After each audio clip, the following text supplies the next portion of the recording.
Anyway, our next speaker, most of you are going to know as well. This guy, he's pretty much an expert in leadership and human potential. This guy has been with us from the very beginning as well.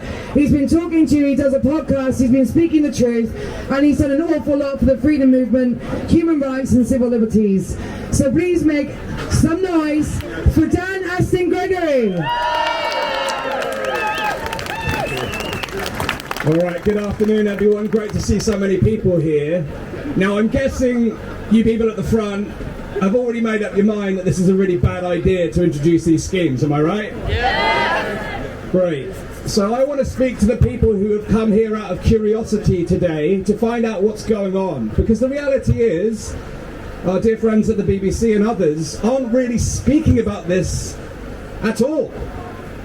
But this is a global rollout of a scheme called the 15-minute cities. And when people say that, you know, the press, like the BBC, will say, oh, it's a grand... The conspiracy theorists are saying it's a grand conspiracy.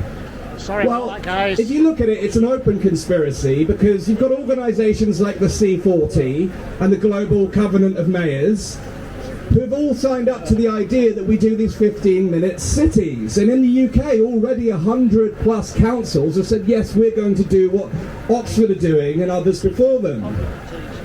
And with everything that's been spoken here today, there's always an emotional plea to some utopian ideal. And I can understand it. I can understand the appeal of a green city with, you know, lots of beautiful areas for our children to play in. Who doesn't want that? Who doesn't actually want to live in an area where there's lots of great amenities nearby? We all want that kind of thing. So where are the checkbooks at the local councils in terms of investing in beautifying the area, investing in industry, investing in local jobs? You would expect a 15-minute scheme which promises these wonderful ideals of everything you need within 15 minutes of your doorstep to actually be out there actively building and investing in your local community. But how many people know a local or national government that is spending their money wisely at the moment? You know, this is a left-leaning city, I know that. And again, the media will say, oh, the right-wingers came here today. I've been politically homeless all of my life. There's things on the left I like, there's things on the right I like, there's things on the left I'm appalled by, and there's things on the right I'm appalled by. But the reality, no wonder why you're politically homeless with the state of affairs we find ourselves in here today. But the governments are needlessly spending our money on war and, you know, cronyism and all the things that billions have been spent through the last 3 years on COVID, leaving us in quite a precarious situation. So no, we're not facing a beautiful 15-minute city where everything is wonderfully available on your local doorsteps, wonderful education for your children, beautiful parks, wonderful amenities, lovely restaurants. If that was really what was on offer, you would see people's legs matching their mouths and taking action to actually build vibrant communities. And I'm sure we'd all agree with that ideal. That's the promise. But like every con man, it's a missale. We're being missold. Because what's on offer, rather than this beautiful, lovely, vibrant environment on your doorstep, is surveillance, car CCTV, watching your every move, blockade, stopping you moving around the city, and completely removing your ability to travel freely. And the reality is this, within every utopian ideal there has to be realism and practical reality. There has to be pragmatism. You know, if you're a major employer in Oxford, how are your employers going to get to you if you're only able to get within 15 minutes of your city? Now, of course, there's exemptions. Right, okay. All this language we're getting used to for your own safety. Exemptions. It's all become normalised in this new normal. Who accepts the new normal, by the way? I think it's time that we define a brighter future for ourselves. It's time for us to take the power back and say, actually, we do want vibrant, beautiful, lovely communities on our doorstep. But who's going to build them? If we wait for the government, we'll be waiting the rest of our lives. It's down to you and I. It's down to each one of us to say, actually, I'm going to take personal responsibility in this decade, and I'm going to make a difference in my community. I'm going to lock arms at people next to me, left and right. I don't care where they lean politically, but I'm going to make a decision to actually make a beautiful community, and we're going to say no to the state powers that are trying to intervene and micromanage every single detail of our lives.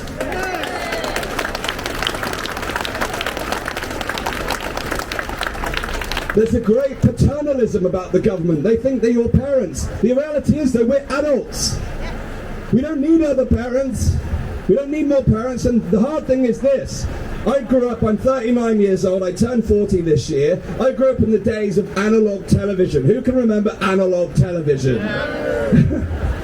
And then it started to get a little bit digital when I was a child, and there was this parental control setting which would prevent you as a child from seeing things that are unacceptable to see. Now, my parents never switched that on because they simply taught me. They taught me a lesson about what's acceptable for a young child to consume. They taught me to understand principles and values, and therefore they enabled me to make my own decisions. They could have just switched it off so I couldn't ever learn for myself, and that's the kind of world that we're living in right now, is that people want to shut you down and take control. What kind of lesson are we sending to our children if that's the way we live? Why don't we empower people and nurture people to actually make a difference in our community rather than shutting us down and stopping our movement and preventing us from living our lives? And I agree with everything that's been said here today. Thank you. We must stop it at its roots. This is a course set in motion. It's already happening. And the resistance is building, but they're acting fast and they've got a lot more money and power than we have. But we've got people power. We've got people power. And when we come out in numbers and we have the courage to share the stories with one another and speak our true voice, because you know what, we've been suppressed for so long, we're slammed the media. The minute we say anything that goes against the narrative, you're slammed. It's time to have the courage to go beyond that. Regardless of what the media say about what happened here today, we know what happened here today. We were here, we're living it, we're breathing it, and we're not afraid to challenge authority. But we are willing to challenge authority on the basis that we do want a brighter future. We do want that nice ideal. But we know that it's only going to happen if we take matters into our own hands. And that's why we're here today. Thank you very much.